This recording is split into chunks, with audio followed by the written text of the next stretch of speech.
Welcome back to John Madden Sales. Today, for our Madden Method video, we're going to go over tightening the girth and adjusting the stirrup irons while mounted. Our model horse for today is Jake. He is a 6-year-old stallion that is here in training, and the purpose of this video today is to go over how to do these things safely. And while we want to make sure on every horse we adjust the stirrup irons or tighten the girth in a very safe manner, it is especially important on younger horses because they can be maybe a little bit more unpredictable. Okay, so we're going to start with tightening the girth. Before I go through the process, I just want to make a mention that when you're tacking the horse up, you want to make sure that you have the girth tightened a few holes up evenly on both sides to allow you a little bit more leather on the billet strap to grab when you're doing this. First things, I'm going to make sure I put my stick in my opposite hand if I'm going to do this from the left, and I'm going to have enough contact or enough of a short rein that if he were to do something, spook, take off, that I have the ability to gain control fairly quickly. I'm going to keep my foot in the stirrup iron, and I'm just going to slide the foot forward. And if he goes to move, I have control. I'm going to lift the flap, lift the billet strap cover, and I'm going to find my billet strap. So I'm going to grab with my hand, and my index finger is going to guide the buckle into the hole. And I can check and make sure that it's tight. And all the while, I have my foot in the iron and I have enough of contact that I can keep control if he moves like he did. And if he were to do something dramatic, my foot could just come down and I have my stirrups and I'm in a much better position to regain control. I also want to make a mention that it is important to be able to do this from both sides.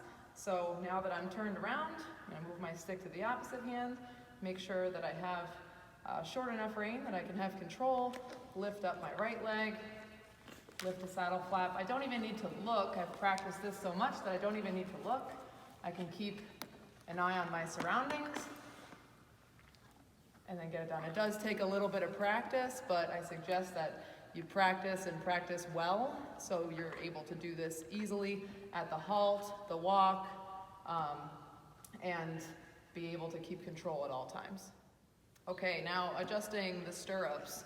This is where I see a lot of people doing this wrong, and there's a safe way to do this and a not safe way to do this. The not safe way to do this would be to take my foot completely out of the stirrup, drop my reins, grab the buckle, start adjusting, and I have zero control of my horse, and I'm in a really bad position and a very vulnerable position to potentially get hurt. So I'm not going to do that at all, and I'm going to show you because it's just bad practice. I'm going to make sure I have my reins short, just like I did with adjusting the girth. And what I'm going to do is just take my knee away from the saddle flap, and I'm going to pull the extra stirrup leather out.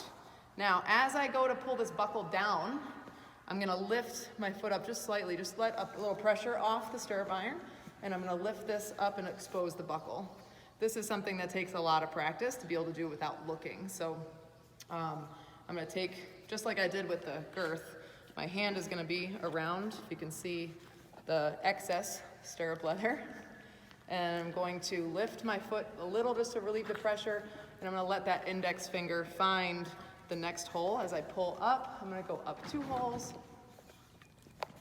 Good. Now you're probably wondering, how the heck does the buckle get back up there? Well, this is where your foot's going to actually help you do this. And watch him, he's moving a little bit and I can still gain control because I've got my reins short enough. I'm going to pull this buckle part of the stirrup leather up, and then I'm going to use my foot to pull the extra leather back down.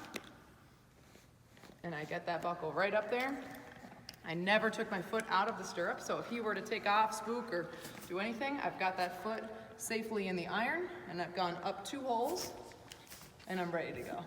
Okay, so now we're going to do it from the opposite side. Always important to make sure you can do this from both sides, be a little ambidextrous with stuff like this. So I'm going to pull my buckle up, and my foot's going to allow that pressure off to pull that buckle out. I'm going to adjust up 2 holes. Now to get that buckle back up, I'm going to pull this front leather here and snug that buckle up. Now you can see that this stirrup leather looks a little bit different than your conventional stirrup leather. Good boy. This is actually a free jump stirrup leather and free jump stirrup iron. And while it looks different, the mechanics of this are pretty much the same. This is just a little bit shorter on the free jump leather. So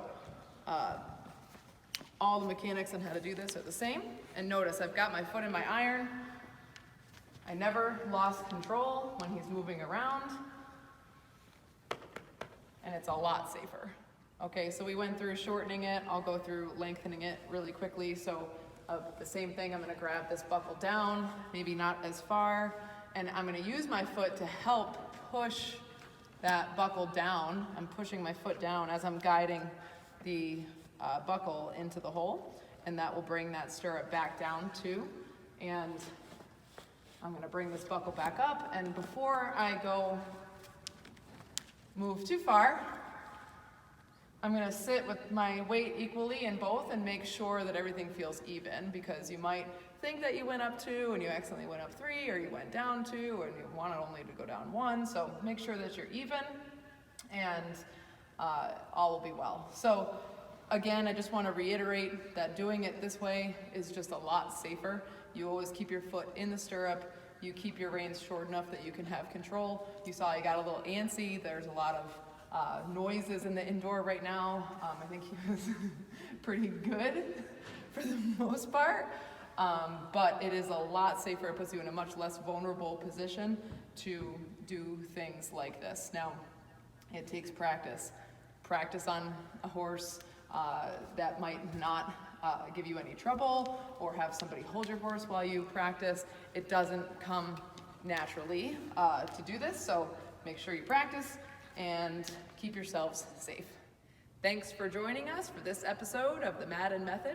If you like what you see and you want to see more, be sure to subscribe to our YouTube channel and follow us on Facebook and Instagram.